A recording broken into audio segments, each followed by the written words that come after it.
Walt Whitman is the great master of free verse in American poetry. But what is free verse? Free verse is poetry that sort of lacks the general structure we usually associate with poetry.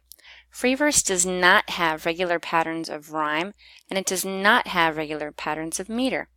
The lines in free verse often flow more naturally than those rhymed metrical lines. It's going to sound a lot more like everyday speech.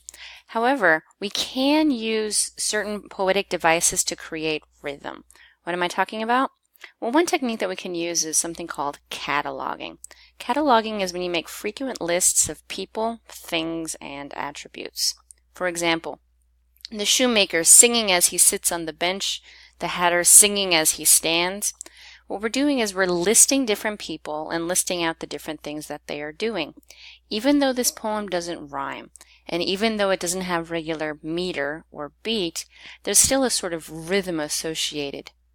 The shoemaker singing as he sits on his bench, the hatter singing as he stands.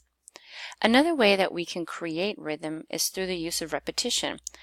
Beat, beat, drums, blow, bugles, blow.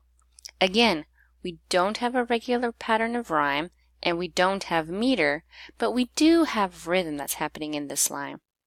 Finally, we can think about parallelism. Now remember, generally parallelism is when we have related ideas phrased in similar ways.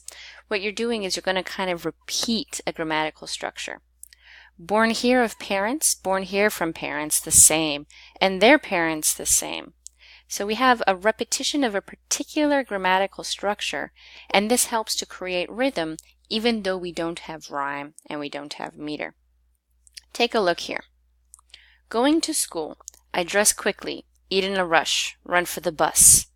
Going to school, I read closely, listen, speak, write, rush to the next class.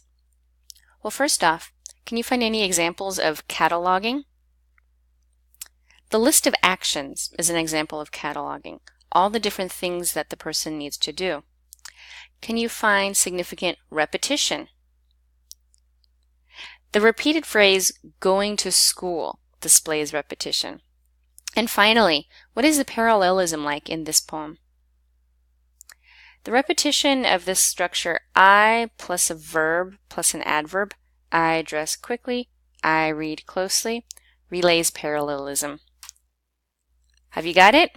To make sure that you've got it, go ahead and write 2 lines of free verse on a topic of your own choice.